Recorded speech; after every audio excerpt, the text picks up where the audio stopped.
Hello दोस्तों, इस video में आज हम डिस्कस करने वाले हैं पाइनस रूट की एनाटॉमी। पिछले वीडियो में हमने पाइनस की मॉर्फोलॉजी की है। तीनों ही भागों की मॉर्फोलॉजी हम कर चुके हैं, रूट, स्टेम और लीव्स। अब इन तीनों ही भागों का एक एक करके हम एनाटॉमी डिस्कस करेंगे।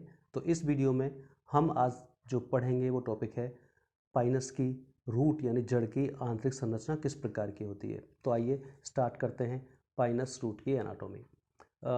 किसी भी पार्ट की जब हम एनाटॉमी डिस्कस करते हैं तो बेसिकली उनमें तीन मेजर पार्ट डिस्कस करते हैं।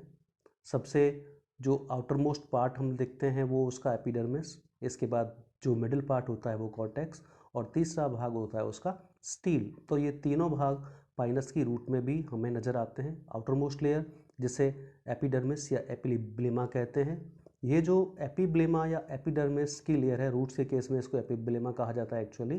तो ये थिक वॉल्ड सेल्स की बनी एक लेयर होती है जिस पर कई रूट हेयर्स प्रेजेंट होते हैं। आमतौर पर जो एपिब्लेमा है उसके जस्ट नीचे जो दूसरा पैरेन्काइमेटस पार्ट पाया जाता है वो कॉर्टेक्स होता है। कॉर्टेक्स कई लेयर्स का बना होता है और सारी जो सेल्स होती हैं वो पैरेन्काइमेटस होती हैं। पैरेन्काइमेटस सेल्स हैं, इसका मतलब उसमें इंटरसेलुलर स्पेसेस भी प्रेजेंट होते हैं। इसके अलावा जो कॉर्टेक्स की इनर मोस्ट लेयर होती है, कॉर्टेक्स की इनर मोस्ट लेयर एंडोडर्मिस कहलाती है और इसमें एंडोडर्मिस के नीचे का जो पार्ट होता है वो पेरिसाइकिल होता है और यहाँ पेरिसाइकिल मल्टी लेयर्ड होता है। नॉर्मली पेरिसाइकिल जो होता है वो सिंगल या डबल लेयर पाया जाता है, लेकिन पाइनस की रूट में जो पेरिसाइकिल है वो मल्टी लेयर्ड होता है।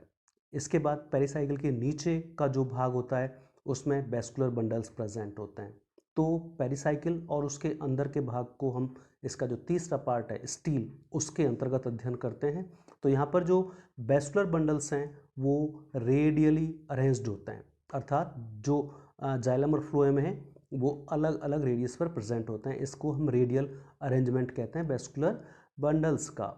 और आमतौर पर जो प्रोटोजाइलम की पोजीशन है वो एक्सार्क होती है। आपको पता है कि प्रोटोजाइलम की स्थिति के आधार पर ही जाइलम को तीन प्रकार का मानते हैं, एक्सार्क, मीजार्क और एंडार्क। तो यहाँ पर जो जाइलम है वो प्रोटोजाइलम जो है वो एक्सार्क टाइप का होता है। इसके अलावा एक और विशेषता है जाइलम की, जिसमें जो प्रोटोजाइलम होता है वो एक्चुअली बाइसेप होता है, यानी बाइफर्केटेड बाई शेप में होता है। और जहाँ पर ये बाइफर्केशन पाया जाता है वहाँ पर इसके बीच में रेंजिन कैनाल प्रेजेंट होती है। जहाँ पर जाइलम का बाइफर्केशन हो रहा होता है, जहाँ पर ये दोनों बाई की जो आर्म्स हैं वो बन रही होती है जिस जगह से, उस जगह पर इसमें रेंजिन कैनाल प्रेजेंट होती है। और जो फ्लोएम है वो जाइलम के अल्टरनेट प्रेजेंट होता है, जाइलम के अल्टरनेटली फ्लोएम अरेंज्ड पाया जाता है। और इनके जो सेंटर पार्ट है उसमें एक पिथ पाया जाता है, लेकिन वो कोई बहुत डेवलप नहीं होता और कुछ केसेस में तो एब्सेंट ही होता है। तो ये कह सकते हैं कि जो पिथ है वो पुअर डेवलप या फिर एब्सेंट होता है। पूरा जो नॉर्मल स्ट्रक्चर है ये यंग रूट का मैंने आपको बताया है। यंग रूट का स्ट्रक्चर आप डायग्राम में देख पा रहे हैं, जहाँ पर इस पर क्यूटिकल भी प्रेजेंट है। क्यूटिकल के नीचे आप एपिडर्मिस देख पा रहे हैं, इसको एपिब्लेमा भी कहते हैं। उसके नीचे कॉर्टेक्स है, कॉर्टेक्स के नीचे आप एंडोडर्मिस देख रहे हैं, फिर पेरिसाइकिल है और फ्लोएम जाइलम दोनों हैं। रेंजिन कैनाल आपको नज़र आ रही है। रेंजिन कैनाल मैंने बताया कि जो बाइफर्केशन होता है प्रोटोजाइलम का, वहाँ पर ये प्रेजेंट होती हैं और प्रोटोजाइलम और मेटाजाइलम दोनों इसमें प्रेजेंट हैं और दोनों आपको डायग्राम में नज़र आ रहे हैं। तो ये बेसिकली जो स्ट्रक्चर आपने देखी ये यंग रूट का टीएस था। इसके बाद इसी में जब रूट मैच्योर हो जाती है तो उसकी स्ट्रक्चर में क्या डिफरेंस आ जाता है, इसके बारे में भी हमें जानना चाहिए। तो इसके बाद जो इसी से दूसरा संबंधित टॉपिक है वो है ओल्ड रूट की एनाटॉमी। और ओल्ड रूट की जो एनाटॉमी है उसमें बेसिकली क्योंकि सेकेंडरी ग्रोथ हो चुकी होती है, हो रही होती है, तो उसमें जो स्ट्रक्चर है उसमें काफ़ी चेंजेस इसमें नज़र आने लगते हैं। तो ओल्ड रूट की एनाटॉमी में बेसिकली जो डिफरेंसेस नज़र आते हैं उनकी वजह है मैच्योर रूट में सेकेंडरी ग्रोथ का पाया जाना। तो यहाँ पर भी जो सेकेंडरी ग्रोथ के लिए दो प्रकार की कैम्बियम बनती है, जो नॉर्मल डाइकॉट रूट होती है उसी प्रकार की एनाटॉमी इसमें पाई जाती है। और उसी प्रकार से जो कैम्बियम बनती हैं विशेष तौर पर वेस्कुलर कैम्बियम और कॉर्क कैम्बियम, वो दोनों यहाँ पर डेवलप होती हैं और उन दोनों से सेकेंडरी स्ट्रक्चर्स बनती हैं और सेकेंडरी स्ट्रक्चर्स के बनने से जो एनाटॉमी है रूट की, या कहें कि ओल्ड या मैच्योर रूट की, उसमें यंग रूट की तुलना में कुछ अंतर आ जाता है। तो जब आप ओल्ड रूट की टीएस देखेंगे तो उसमें सबसे ऊपर जो लेयर प्रेजेंट होगी वो कॉर्क की लेयर होगी। कॉर्क लेयर जो कि कुछ लेयर्स उसकी हो सकती हैं और ये बनाई जाती है कॉर्क कैम्बियम के द्वारा। कॉर्क कैम्बियम बाहर की तरफ कॉर्क का निर्माण करती है जो कि बेसिकली निर्जीव सेल्स होती हैं, जबकि अंदर की ओर ये कॉर्क कैम्बियम सेकेंडरी कॉर्टेक्स बनाती है और सेकेंडरी कॉर्टेक्स की सेल्स वही पैरेन्काइमेटस सेल्स होती हैं जैसी नॉर्मल सेल्स होती हैं और इनमें स्टोर्ड फूड प्रेजेंट होता है। तो अगर हम ओल्ड या मैच्योर रूट की बात करें तो इनमें सबसे ऊपर जो लेयर होगी वो कॉर्क की लेयर होगी, कॉर्क के नीचे कॉर्क कैम्बियम और कॉर्क कैम्बियम के नीचे सेकेंडरी कॉर्टेक्स प्रेजेंट होता है। इसके अलावा कुछ रेंजिन कैनाल्स, जैसे कि हमने उधर भी देखी थी अभी यंग रूट की जो एनाटॉमी देखी थी, जैसे वहाँ पर रेंजिन कैनाल्स पाई जाती हैं, ऐसे इसमें भी रेंजिन कैनाल्स प्रेजेंट होती हैं, स्टोन सेल्स प्रेजेंट होती हैं। तो ये दोनों की दोनों भाग जो हैं, चाहे वो रेंजिन कैनाल्स हैं या स्टोन सेल्स हैं, ये सेकेंडरी कॉर्टेक्स में प्रेजेंट होती हैं।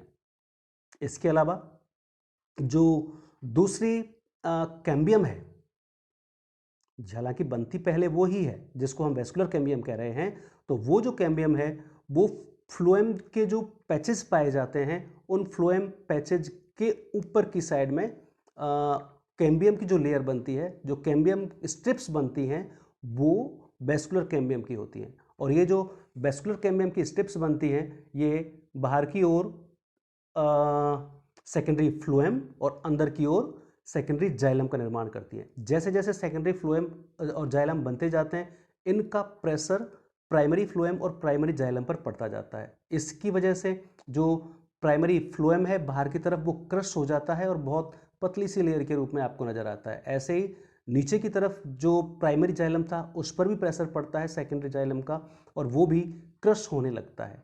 इस प्रकार से प्राइमरी जाइलम और प्राइमरी फ्लोएम यहाँ पर बहुत पतले पैचेस के रूप में या पतले से नजर आते हैं, क्योंकि वो क्रश हो चुके होते हैं सेकेंडरी टिश्यूज के बनने की वजह से।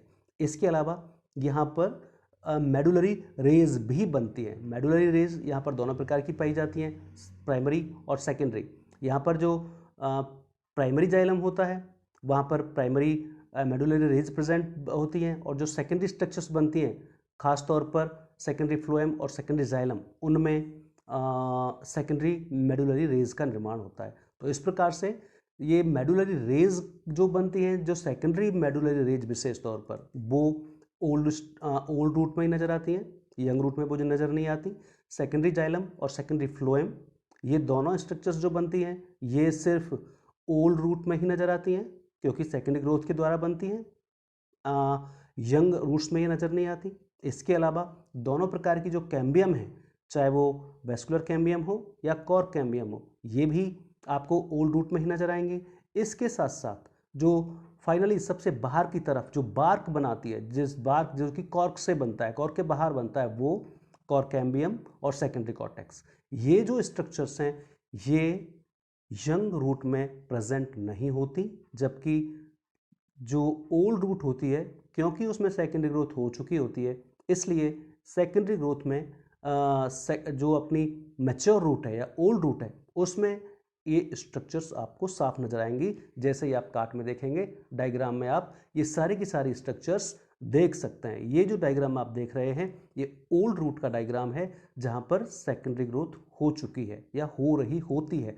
तो इसमें और पहले जो आपने डायग्राम देखा उसमें कई सारे आपको स्ट्रक्चर्स में चेंजेस मिलेंगे। तो इस प्रकार से आप जब एनाटॉमी कर रहे होते हैं पाइनस के पार्ट्स की, चाहे वो रूट है या स्टेम है, इन दोनों में आपको यंग की भी और ओल्ड की भी दोनों की एनाटॉमी करनी है। जैसे हमने यहाँ पर यंग रूट और ओल्ड रूट दोनों की एनाटॉमी आपको बताई है, क्या दोनों में डिफरेंस है ये आपको बताया है। सिमिलरली जो स्टेम है उसमें हम यंग स्टेम और ओल्ड स्टेम, और उसमें भी दोनों प्रकार का जो स्टेम है उसका लॉन्ग स्टेम और ड्वार्फ स्टेम, उनकी यंग और ओल्ड पार्ट की एनाटॉमी डिस्कस करेंगे।